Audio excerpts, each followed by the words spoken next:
Good afternoon, almost said good morning. Right, my name is Tumi Tladi. Today is Wednesday, the 30th of June 2021. Is the last day of this month. This month has been quite long. All right, time is 22 minutes before 1 p.m. Have you subscribed? Did you tell your friends about the content of this video? Listen, I'm human. I make mistakes. You know, my English runs out of airtime. It depletes now and then. My computer is somehow slow. What else is problematic? Not my internet though. Well, sometimes. But the truth is, what matters is the content. I hope you're gonna enjoy this content. This is video number 27, where we're gonna talk about the login page, because I've been delaying this page, yet I've been logging in like multiple times. So the login page is a bit different because you can do so much when a user clicks on that login button. You can do so much. So let me show you what happens when the user clicks on the login page. So let's go to login. And what's interesting also, what we're gonna be doing, we're gonna do a deep dive. This is a deep dive for login page, but not only for .NET framework, but also for .NET Core.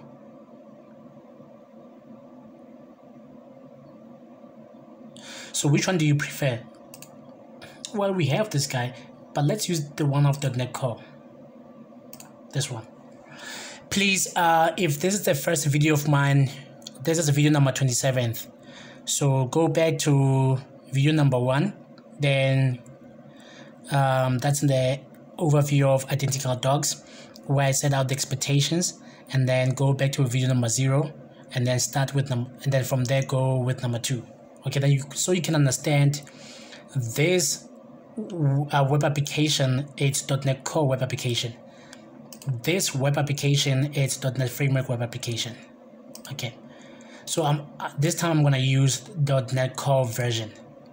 Okay, so we're gonna go to controller. I'm not gonna go to the view, like what you see here, blah blah blah. Nah. Okay, I'm gonna use test 1. Okay. So we're not gonna do that MVC. Now I'm just gonna rush quickly now. By now, I think you should know what's happening. If not, please go back to the previous videos. I promise that this content is good, absolutely good. I work with a lot of students. Yesterday I was on campus, or at the campus, CUT campus, and then I was talking to a 4th year student, and then I always ask them this typical question: why did you start why IT to begin with? Funny how most students, they arrive at the 3rd year, 4th year level, they still cannot properly answer that question. Well, they don't need to show off, or they don't need to tell us what we want to know, but do they still remember the main reasons as to why? So I'm like, you should go back to the basics of writing code, so this YouTube channel, it's also meant for them. I'm saying all this while my Visual Studio continues to load. And by the way, I did upgrade my Windows, so there was a lot of stuff that were pulled down my machine. So I'm hoping that Visual Studio will wake up now. So yeah, the truth is, it's sad that people also, it's like they're not worried about what happens after I graduate. So I put together this material, and I'm asking you to please share them to even a 1st year, because that 1st year might instantly have an idea, and then they could do with this material on this content, or material content on this channel, to help them kick off that brilliant idea of theirs. You see, now my English is running out of airtime. It doesn't matter. Okay, so I'm only gonna focus on this controller. Like I said, I'm not gonna go to the views. Seriously, I'm not gonna go to the views. Then let's open the .NET Core version. And this is interesting because You know login, it's username, password. You've been doing login a lot. But when you jump into .NET Core world, it's quite different. Before we do anything, while this spins, so I have a test one ready. This side, I'm not logging with the same test account, right? Because they're using the same database. So I'm gonna show you that it works. So that, because that's the uniqueness of my YouTube channel. I show that something works.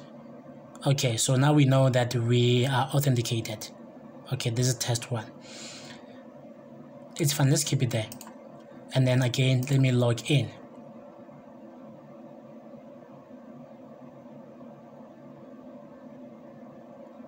And again, I'm still authenticated. So this shows that it still uses the same database, you know. Cool. Now, but in .NET Core world, it's different. So let's go to controllers. In fact, it doesn't live in controllers. It lives in areas, identity, pages, account, and then because there's a razor page, by the way. So yeah, I almost forgot. But this one we need to look at the page and the code behind of the page. So let's give it a second to spin, or a couple of minutes to spin, and open up the file. I was communicating with my potential employers. That's if they still want to hire me. I sent them a voice note, 28 minutes and 50 seconds. If my phone was connected, I would show you, but yeah. Yeah. Okay, so the only thing you need to know about the razor pages is the new syntax, you know, it's different. But just notice the login view model. It's the same login view model, you know, so it's the same thing. There's nothing fancy here. Absolutely nothing fancy. Cool, now you know. Then we can go code behind.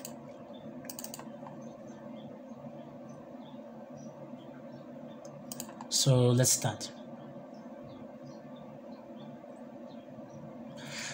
So sign in manager and user manager. These are typical things I need. Sign in manager and user manager, right? And then, so this is the first part of the login page, which is the get, you know. Just returns the view. And I'm not gonna focus on that one. And then this is the post part. What happens when you click that button? So the very first thing you need to understand, okay, I said I was gonna use this one, is that we have this login view model. It's practically the same. So let me do this to see the properties in this class. I believe it's 3 properties, yes. So it's username, which is required, password, which is required, and then remember me, which is not required. Okay, so now you know. Wait, let me start with this one first. So, and then we have a try and catch block. I always like to show try and catch block. The reason being, it's because then what happens with the catch block? What do we do there? So we show the alert of type danger to the user, and then this is not right. This is not right, because the problem with us, or the problem with these universities, this is wrong. It's right, but it's wrong, because I'm taking whatever error message, I'm dumping it to show to the user. But what if this error message might reveal, or can definitely reveal, some sensitive information? I don't know what that is. So what I'm saying is we should learn to break our systems. We should try all kinds of stuff. Can you log in when you're offline?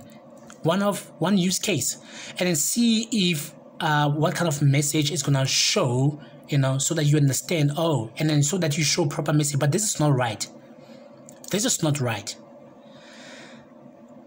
It's fine. And then I'm just returning back to login, you know, with the state of the login form. So now we are done. So we're gonna check if did you type in the username and password to check the model state if it's valid. Other than that, return the page back to the login. And then we're gonna say, okay, since you typed in something, username and password, so both of these guys, we need to find the user. based on these two. If we found the user, I spoke about this yesterday while we were watching the video. I spoke about this in previous videos that this should, I like to rename var application user because I know it's of type application user. I'm still going to change this because I'm still busy making some changes on the system, on all my systems. That's why I take notes and then I make some changes for readability. So if this guy is not null, that means we did find the user. If it's not null, but what happens if it's null? That's very interesting. That's very interesting. This is not right. We should have else. That means we could not find the user based on the username and password. It should save all of this because this is still going to execute to try to sign in the user, and only then it's gonna, the result is gonna be in this variable go to switch statement. But I can save all of this from, I need to find a way to use this code, this one, because it is the one that says unfortunately invalid username and password. This guy is the one. Let me do this.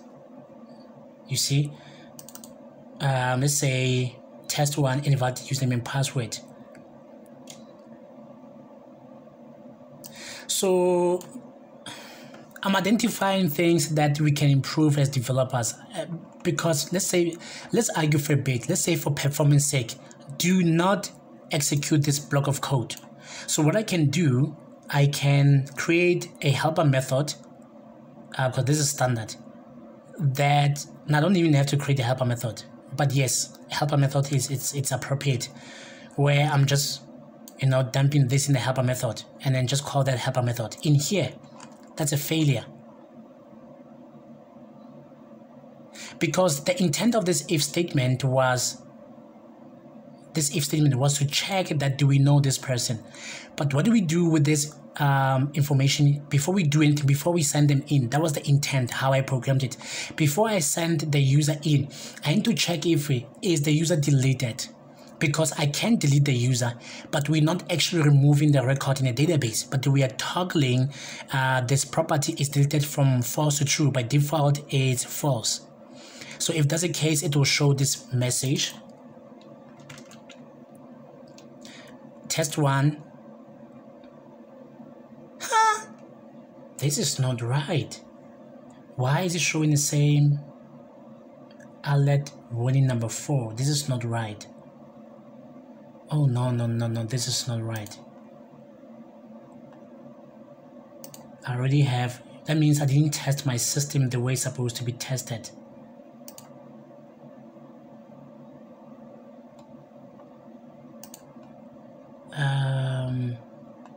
Because I have a different use cases of what happens if this action has been taken. You see too many warnings. I want the one that says the user has been deleted. Where is it? This one's logged out. We'll come to that one. Wow, so I don't have it. One, it's number 2. I think it's alert warning number 2. I did not do it. Wow, this is not right. You see, you should test your system because the end users are going to be confused. Okay, it's fine. So let's say the user is not deleted. We skip that check. And then here I'm going to check, is email confirmed for this user? But if it's not confirmed, we did this one, we covered it. I'm not going to get into it. And then also we did this one when we registered 2 new users, video number 20. We're going to check if is phone number confirmed for this user. Well, if it's not confirmed, we're going to do this. We did all this, so I'm just going to skip that part. And then this is where we're like, okay, nah, they are not deleted. They have confirmed their email, and then they have confirmed their phone number, so we're going to skip the entire if. Well, we're just going to leave that, and then let's go and now assign them in. So if it's incorrect password, let's start with that case of default case or failure. No, it's a default one. Yes, failure and default. This is where I say invalid username and password. So now we know. And then in case that the user can be logged out, yes, here we are showing that the user has been logged out. In case if the user requires a 2-factor authentication, Yes, we can do this. And I'm gonna do the next video on this one, where I show you how do you set this thing up and how does it get in here. But for now, I'm gonna try to log this user out towards the end of the video. Okay, so these are the results when we attempt to sign this user in. Based on whatever the server tells us, is account logged out, do they require verification, or it's a failure. So, but what happens if it's a success? Okay, if it's success, the very first thing we do, I need to check, is it the admin that logs in? So this is the rule for admin. And then please, the way I did it this way, I have a class called global variables where I have a static string, as you can see, static string, and then I place the actual role there. Please do it this way because I'm reusing that role. Do not type in the role here, because what happens when you need to change it? So this is where, even if it's administrator, this is very interesting. The previous video number 26, let's start with 25 and 6. Yes, video number 25, I show external service I've used, which is PayFast, the one that's responsible for processing the payments. Video number 26, I do a deep dive into subscription page. We did cover it, and we know about check subscription, but I want to explain why this code is here. So this is what I'm doing. How many users do we see here? Let me go to login. Let me go to account login. I want to show you something. I'm still logged in, but I want to get to the page. I want to show you something. Do you see all these users? This is the only account of administrator. So let's say this user, obviously we authenticated, the subscription is still active. And then for this user, but this user, they haven't reactivated the subscription, therefore it is expired. And this is the new user, a new account we've been testing, right? So when any of these people log in, it's a must that we check for subscription. If this guy right now, that he logs in, we already checked the subscription. I'll show you that. But I want to start with the administrator. The administrator also does the same thing. Hey, let's go and check if any of the subscription from these people is still active or not. If it's not, then let's go and then take off the business from being online. Let's make it offline. And that's exactly what I'm trying to show here, a deep dive. Okay. So I'm starting with the administrator, say, check this method, check subscriptions. I'll come to that method, it's somewhere. In fact, let's do that quickly.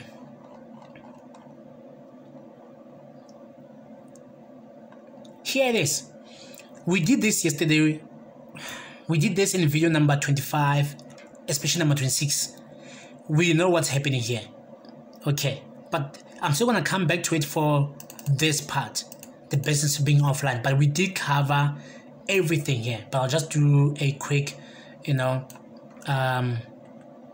run through of what's happening here. So, but just know that method name.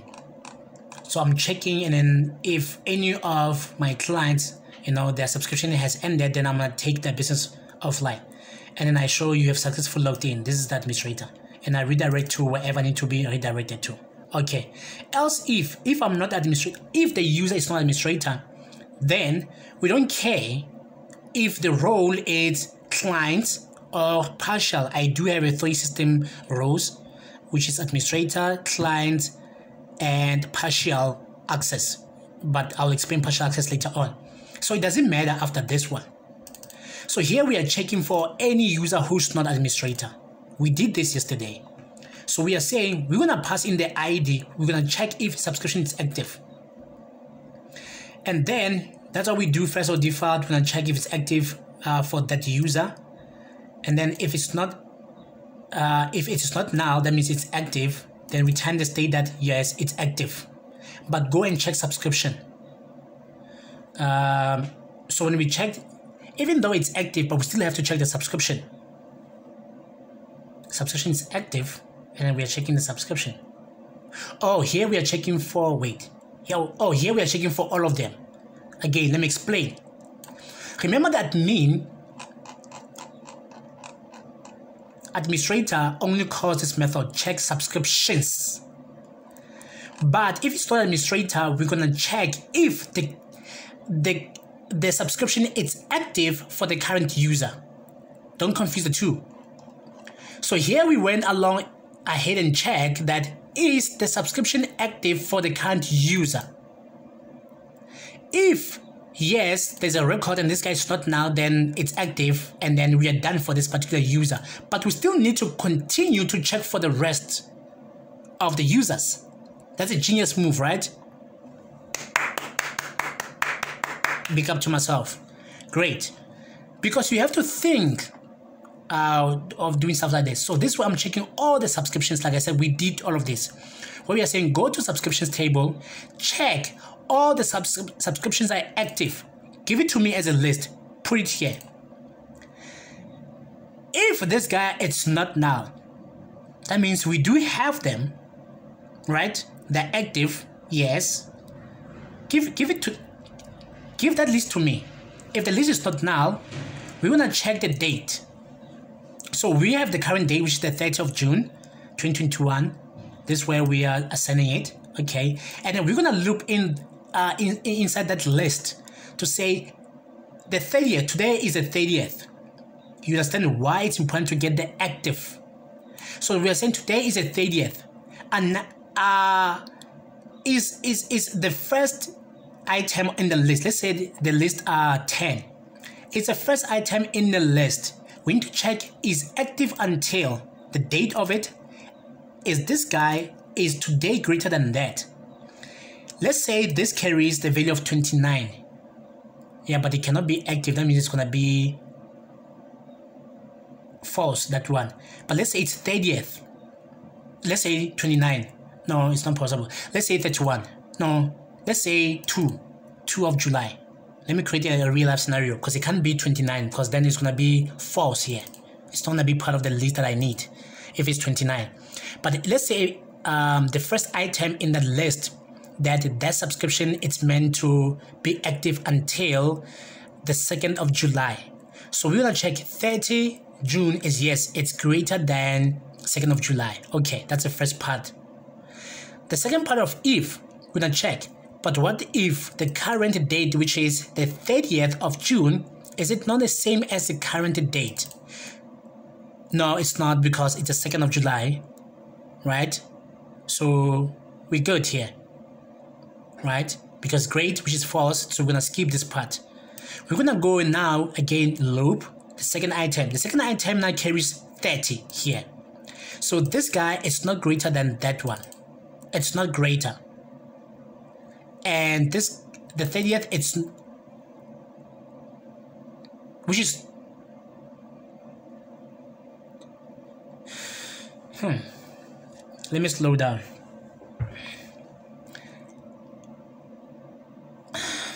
Let me do this. Let me stop being lazy.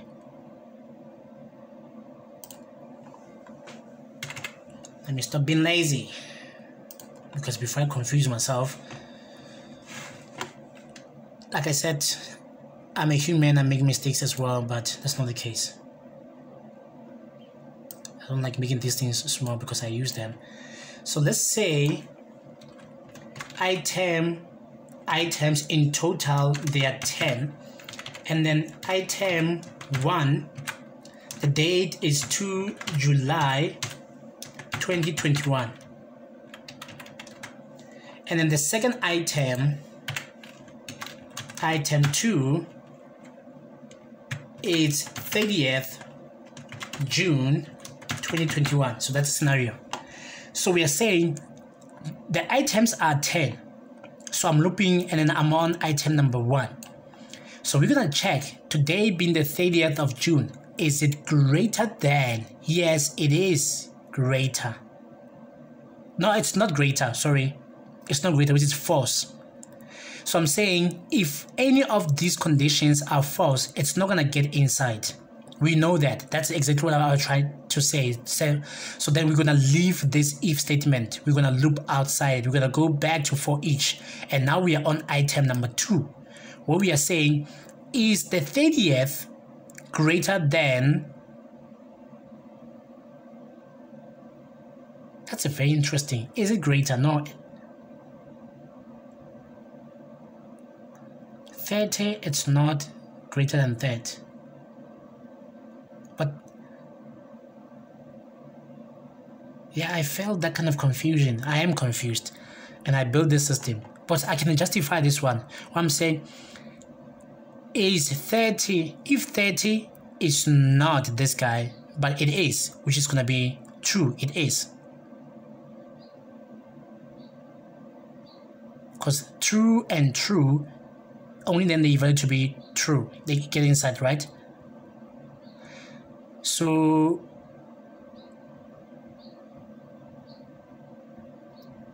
yo, what did I get myself into? You probably are screaming at the computer like, Tumi, but this is Tumi.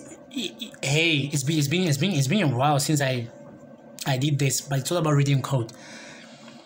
30, it's not this guy.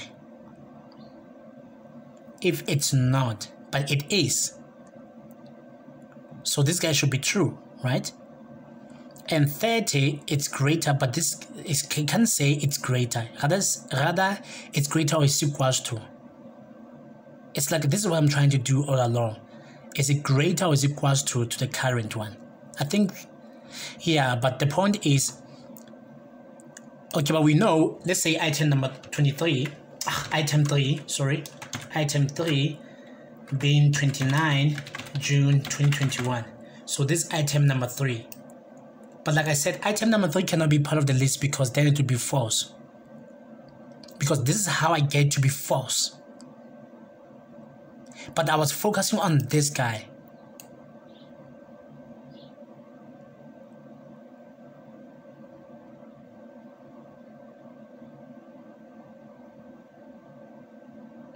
Oh, wait. No. 29 is going to be part of it. 29, yes, 29 is going to be part of the list. No, wait, sorry. Item number 3, 29th of June, the one that's active, or the one that was active until the 29th of June 2021, is going to be part of it. Because the state then will still be true. Only then when we say 29, it's not greater than, or the current date, it's greater than 29. Yes, it's true. Okay, there we go. Only this one will be disabled. Aha, figure it out. The 30, yes, it's greater than 29, which is this guy. Yes, and then 30, it's not the current date. So yes, it's not the current date. With that being said, on that item, look for its active property, make it false, and then change the state for database. Now it makes sense. But this one, it won't execute because 30 is not greater than 2. It's false. It will skip this. It won't even go to a second condition. The 30 is greater than, which is false. And then if 30, is 30 greater? Because what I try to do is that 30, if 30, again, it's missing right there. I meant to say, hey, I cannot disable, the system cannot disable your subscription because you still have a few hours. That was the point of this, but I hope it makes sense. Okay, let me move on. Okay, but for that item number 3, 29, this one. So what happens is that we're gonna go and business offline. So what we're gonna say is that that current item, we're gonna go into the navigation property. You see that navigation property, and then what does it take? It takes in business object, and then it takes in the subscription object. So the current item of the subscription, and then the business of that current subscription. So we're gonna go to this method. There we go. So here we are saying now businesses, a list of the businesses. To say, okay, hey, I want you to go to business table. I want you to find business. It will have a navigation property of the user ID. Check for me if this business belongs to this user. if this user belongs to this business and check if their business is online. Give me the list of all the businesses that are online and whose user belongs to that business. Give it to me as a list. Obviously, if the list is not now that we defined, especially this item number 3, right? If it's not now, but if it's now, skip it. Don't get inside. That's why we need to have this if statement. And then let's say I found one business, right? Sometimes you can find 2 businesses or 3. It depends. So now what happens is that, okay, we have one item. We're going to loop inside it. What we're going to do is that we're going to make is business online to be false. We're going to change the state of the database, and then we're going to send messages. So when we send messages, we're going to pass in, you see it takes in business object and the subscription, the current item of the business, and the subscription that comes in. Here it is. And then we're going to send the message. So I have var message header and signature. I have email subject and body. So hello, and then I use string interpolation. So in a nutshell, we have said news about your subscription that has now expired for this business name, and that it will unfortunately not be online to be discoverable by your customers or visitors. The subscription has ended. You see that's subscription object, that property, on the 29th. It will cost you 30 Rand to renew your subscription for the current month. There we go. So then you will receive an email where I'm getting the email that's responsible, and I'm using the backend of email API to send emails, and I'm using a backend of SMS API to send the SMS. So in a nutshell, this is it. But let's go back up again to finish. So we're done with if it's administrator who logs in, what we do. If it's anybody, and then here we come to say, okay, after that, we come back to say, now, we still need to go to businesses. And there's a reason why. We need to go to businesses for the current user. Give us all the businesses for the current user. And I can prove that because I think this test one owns multiple businesses. Let's quickly check that. Give it a second. Couple of seconds. Let's give it a minute. Couple of minutes to spin. There we go. You see? So test one owns a total of 7 businesses. Test one. But we'll do this. I'll show you we'll do this. We're still gonna get to this. But that's the intent, where let's go to the business table for this particular user. Give me those businesses as a list. Put it here. If they do have a business, at least there's something there, then get inside. If not, just show them, hey, you successfully have logged in. Well, either way, show them, hey, you successfully have logged in. But why am I prompting for a list of the businesses that belongs to the current user? Okay, so if it's not now, business list. If the count is 1, meaning they own one business. If the count is 1, then why am I still looping inside that? Because it's, yes, but I still need to loop inside. So what I'm doing is that I'm getting the entire business object. So I'm saving it to global variables. So this property, it's of type businesses. I'm saving it somewhere. It's needed somewhere. So don't worry, this is internal stuff. Yes, other than that, if the person who logged in has more than one business, which is the else part, give me the list of it. Now, I'm still going to save all the business to the list. You see, it's of type list of businesses on the global variables. I need somewhere else. And then that's it in a nutshell. Oh, we have the else part. Oh, okay. Oh, and then we have the else part. Oh, so the else part, if the user is in this role called partial access role, we're going to redirect them to business. But we'll do this when we do partial role. there is a third role that I mentioned earlier on. I have administrator, I have clients. Those are people that paid me. I have someone who just created an account. There's a reason why I created another role called partial role. And then if that's the case, I redirect them to the business. Else I log them out. We've seen this before. That means they do not have a partial role. That means they do not belong to anywhere, and then they just need to make a payment. So this is .NET framework. .NET Core, quickly. So this is the dependency injection, setting manager, user manager, login service, email service. I want to get here that this one is more clean. Oh, I was debugging. Okay. This one is more clean and organized because some of the things are being abstracted away. Well, it's not. It's still messy. Oh no. But in here, we're using the dependency injection. So we're done with the constructor methods on get. The same thing of get, you know.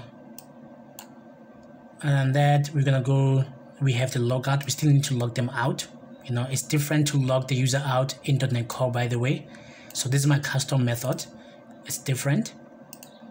And then we have helper methods. You see, I still have those is subscription active, but I'll show you the difference in a second. I'll show you the difference. So let's do the post or on post async. Checking the state, returning the page, not the view, the page. We're gonna find the user by name, this side, not both username and password. And then you see, I told you the difference. It needs to be application user. That's how I program. Okay. And if it's not now, we're doing the same thing to check if the business, if the user is not deleted. And then we are checking if the email is confirmed. We're checking if the phone number is confirmed. And we're still redirecting to add phone number. Although I don't have add phone number, that's a weird thing. I still need to do this. I still need to finish this. Okay, and then here we are attempting to log the user in based on the username and password, sign in the result, and I check with if. This time I'm not using switch, I'm using if. And then there is logout. What happens when the user is logged out? What happens when they require two-factor authentication? And then lastly, this is where I show that invalid username or password. I still have the try and catch block where I handle the exception. Cool. So let's get inside the if of success. If the signing result is success, we still do the same thing. You see, user manager to check if the role belongs to admin. We check the subscriptions. We show you have successfully logged in. Local redirect back to where you need to go. We still do the same thing. Other than that, let's check if, you know, for this current user, if the subscription for the current user is active or not. And let's continue to get, this is what the difference is. So the login service, I created a service. This is a perfect time to introduce service for account. You see for login. So I created for to say because I need login service where I'm gonna return a list of businesses. So it's businesses 1 async. I also have 2 because the requirements are unique. Although I don't know why they're unique because the signature is the same, almost the same, just that the name of the method, but they return the same thing. So why do I have this then? Oh, I think it's because I was trying to replicate what's in here.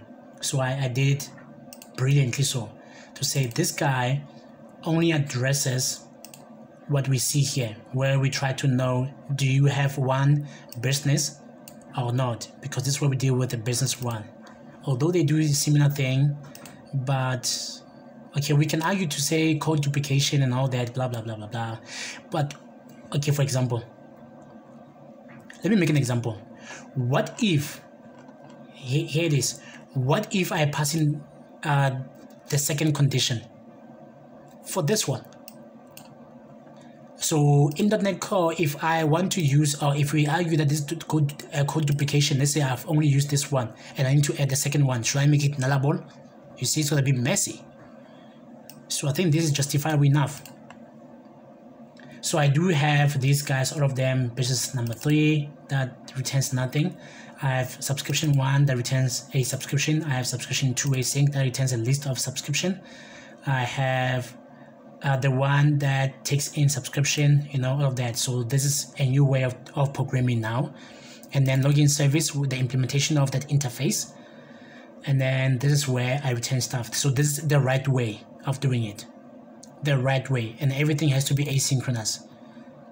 So this way it's more cleaner because we handle a lot of more like similar things in the same place, you know, instead of going all over the place. So yeah, so I just want to show the difference in this regard. Other than that, the logic, it's practically the same. When we check if the subscription is active, you see I'm using the login service. Go to subscription 1. I only pass this guy. It will handle the rest. And then to check the subscription, I still use subscription number 2 to handle the rest. Subscription number 3 to handle the rest. It's cleaner this way. It's more work, but this is the right way of doing it. Business number 2, and then business number 3. It's more cleaner. So, but this is the tour of what happens when we log in. So this side, let me log out. Let's test the logged out. Let's intentionally cause this user to have incorrect password.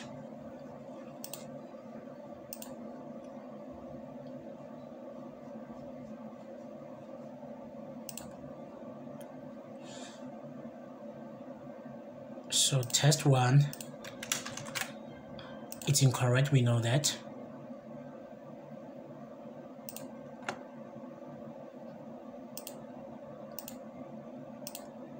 See, it's incorrect. This is the correct one, but I want the incorrect one. Number 2. And this is the .NET Core, by the way. And then number 3. Try one more time. Don't update. Lastly, I think now you should log the user out. Log in.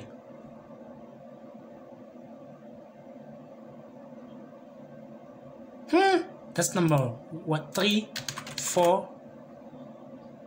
Log in.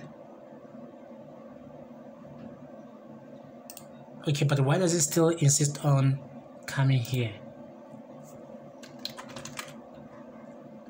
Now, something's not right with the .NET Core. You see, I may have a bug. Okay, with this one, log in. Why is this? So this is the first time after I've logged out. Let's see. It's incorrect. Second time around.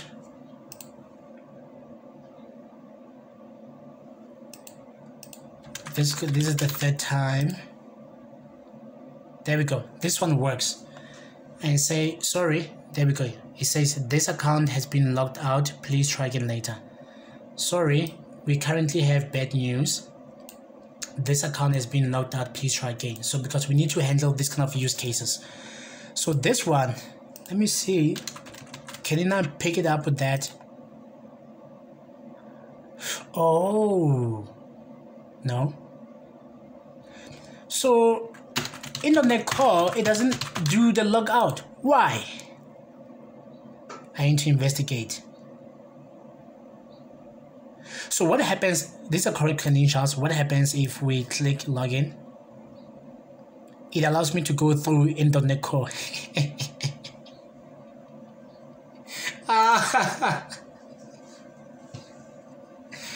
The kind of fun I'm having because I explained something about this channel. I said this channel, it's gonna be raw. I'm not gonna hide anything. I did not plan to do this. I didn't know that the login, it's not been triggered for logout. I did not do this prior. I did not. In fact, I'm surprised because if I go back to areas, I don't have logout. I have logout, login. I don't have logged out, but I do have access denied. You don't have access to this resource. Wow.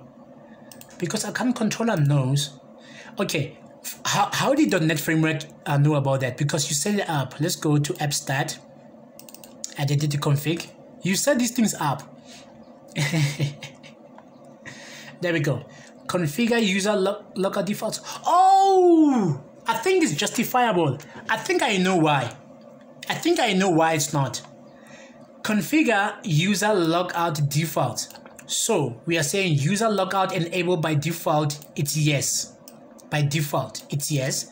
And then default account logout time span for 8 minutes. Max failed access attempt before logout 3 times. So this way you configure it. In the netcode is different. I just remember something. It's different. But before that, I want to check something about sign in. Yes. You see, showed logout. True. Let's go and check off this one.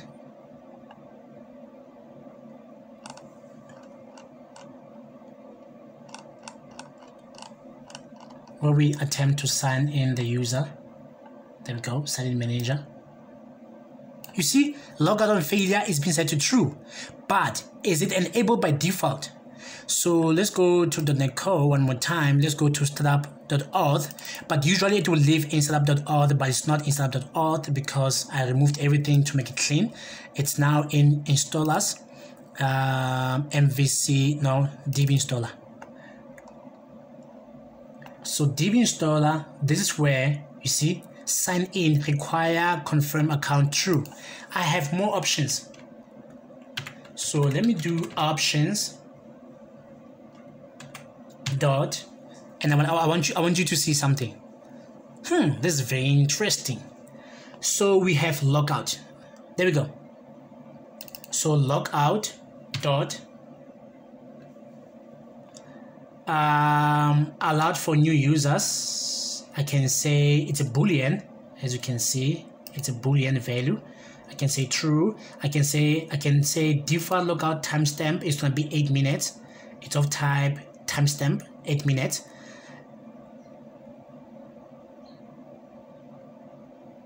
Okay, and then max failed access time attempts, which is 3 times. Okay, but look what they say. Get or set the number of failed access attempts allowed before a user is logged out, assuming a logout is enabled. So isn't this how I enable it?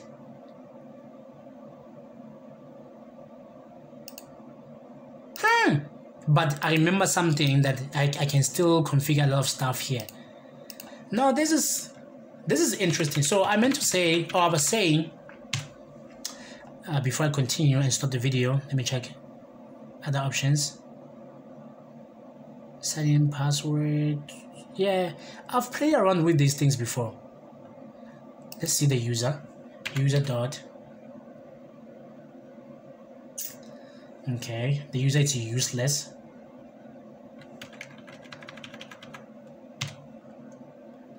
Password dot require blah blah. This is where you set up the password stuff.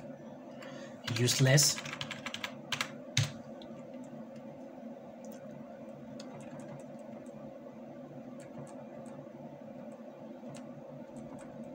User dot. It's useless. But let me check for sign in. Dot. Require phone, confirmed account, confirmed email, confirmed phone number. Okay, yeah, but I'm gonna do a tiny research on that one.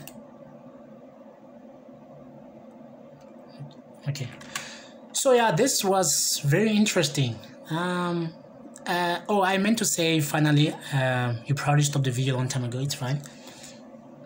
You that still listening to what I have to say, I said I was gonna identify some bugs, things that don't make sense, and now I have identified I need to continue to configure this thing, because again, for passwords I did say they should do this. I should do the same thing, or else these people in here, they might actually register without following, you know, the password validation logic. I should do stuff like user validator, allow. I should do stuff like this. I should also configure stuff like this, but I'm looking for this one by default. I want to set it to be true. In a nutshell, there we go.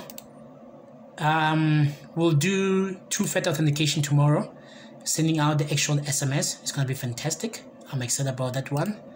For now, I'm done. Thank you very much. Please tell your friends that the content on this channel is raw, it's good, it doesn't exist anywhere else. So, and that will be pretty much appreciated. Thank you, and see you some other time.